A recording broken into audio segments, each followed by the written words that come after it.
ഉമ്മൻചാണ്ടിയായിരുന്നു ഭരിച്ചുകൊണ്ടിരുന്നത് മുഖ്യമന്ത്രി. കേരളത്തിൽ കേന്ദ്ര ഗവൺമെന്റ് നാഷണൽ ഹൈവേ അതോറിറ്റി ഓഫീസുകൾ തുറന്നു. ഉമ്മൻചാണ്ടി പറഞ്ഞു ഇവിടെ പറ്റിയല്ല. എല്ലാ സംസ്ഥാനത്തും 60 മീറ്റർ വീതിയിലാണ് റോഡ് നിർമ്മിക്കുന്നത്. ഇവിടെ 60 മീറ്റർ പറ്റില്ല, 30 മീറ്ററേ പറ്റുള്ളൂ.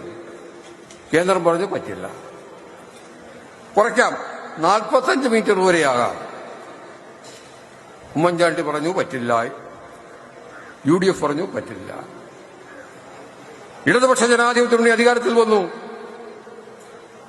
ആദ്യമേ ഡൽഹിയിൽ പോയപ്പോൾ മുഖ്യമന്ത്രി നേരെ പോയത് ഉപരിതല ഗതാഗത വകുപ്പ് മന്ത്രിയുടെ ഓഫീസിലേക്കാണ്. മന്ത്രിയെ പോയി കണ്ടു, ഗഡ്കരിയെ പോയി കണ്ടു, പറഞ്ഞു ദേശീയപാത കേരളത്തിൽ വേണം. അപ്പോൾ ഗഡ്കരി ചോദിച്ചു നിങ്ങളല്ലേ പറഞ്ഞത് വേണ്ട എന്ന്. മുഖ്യമന്ത്രി പിണറായി വിജയൻ പറഞ്ഞു അത് പറഞ്ഞത് ഉമ്മൻചാണ്ടിയാണ്. പക്ഷെ കേരളത്തിന്റെ വികസനത്തിന് കേരളം വ്യാവസായികമായി വളർത്തണമെങ്കിൽ, ടൂറിസം വളരണമെങ്കിൽ ഇവിടെ ഒരു ദേശീയപാത അനിവാര്യമാണ്. അതുകൊണ്ട് ഞങ്ങൾക്ക് ആ റോഡ് വേണം. അപ്പോൾ ഗഡ്കരി പറഞ്ഞു 45 മീറ്റർ വേണം. ശരി, 45 മീറ്റർ. അതിനുള്ള സ്ഥലം നിങ്ങൾ ഏറ്റെടുക്കണം. ശരി, ഏറ്റെടുക്കാം. പക്ഷെ ഒരു കാര്യം, മറ്റ് സംസ്ഥാനങ്ങളിൽ സ്ഥലം ഏറ്റെടുക്കുമ്പോൾ ചെറിയ പൈസ കൊടുത്താൽ മതി. നമുക്കറിയാം അവിടെയൊക്കെ ഏക്കർ സ്ഥലത്തിന് 10-50,000 രൂപയുള്ള ഒരു ഏക്കർ സ്ഥലത്തിന്. ഇവിടെ ഒരു സെന്റിന് 1 ലക്ഷവും 2 ലക്ഷവും ആകല. അതുകൊണ്ട് ആ പണം കൊടുക്കണമെന്ന് പറഞ്ഞപ്പോൾ ഗഡ്കരി പറഞ്ഞു അത് പറ്റുകയില്ല. എല്ലാ സംസ്ഥാനങ്ങളിലും എത്ര രൂപയാണോ കൊടുക്കുന്നത് അതനുസരിച്ചുള്ള തുക നിങ്ങൾക്ക് തരാം. ബാക്കി തുക നിങ്ങൾ കൊടുത്ത് ആ സ്ഥലം ഏറ്റെടുത്ത് നിങ്ങൾ തരണം. എന്താ നമ്മൾ ചെയ്തത്?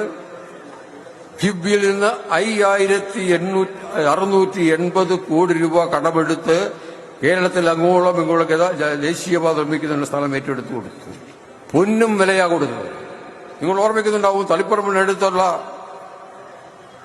കീഴാറ്റൂരിൽ 7 CPM പ്രവർത്തകർ, സജീവമായി പ്രവർത്തിക്കുന്ന CPM-കാരാണ്.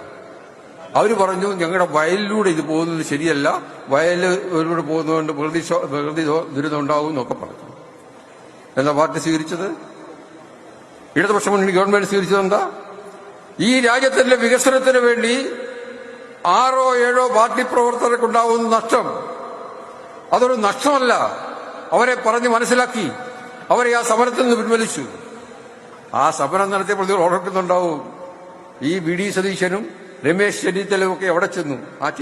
ആ 7 പേരുടെ ആ പ്രതിഷേധത്തെ ഊരി പെരുപ്പിക്കാൻ. നമ്മുടെ സുരേഷ് ഗോപി അവിടെ എത്തി. ഞാൻ തളിപ്പറമ്പുകാരനാണ്. സുരേഷ് ഗോപി അവിടെ എത്തി. എന്തൊരു ബഹളമായിരുന്നു അവിടെ.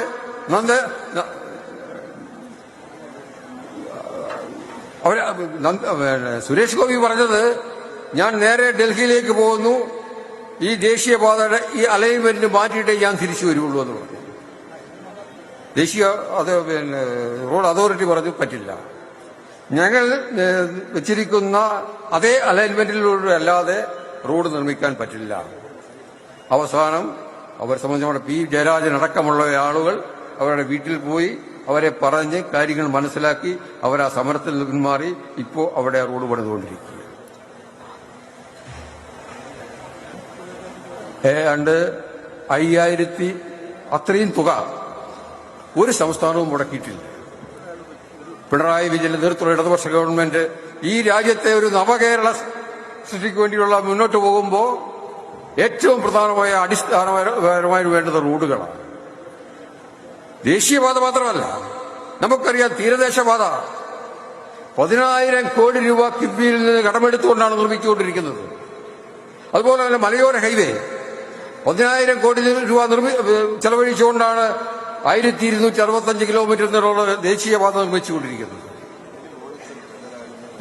ഈ 3 റോഡുകളും അതോടൊപ്പം ജലപാതയും 3,000 കോടി രൂപ ചെലവഴിച്ചുള്ള ജലപാത. ഇതെല്ലാം നിർമ്മിച്ചു കഴിയുമ്പോഴേക്ക് നമുക്ക് യാത്രയുടെ കാര്യത്തിൽ, ഗതാഗതത്തിന്റെ കാര്യത്തിൽ നമ്മൾ ഏതാണ്ട് സംതൃപ്തരാകും.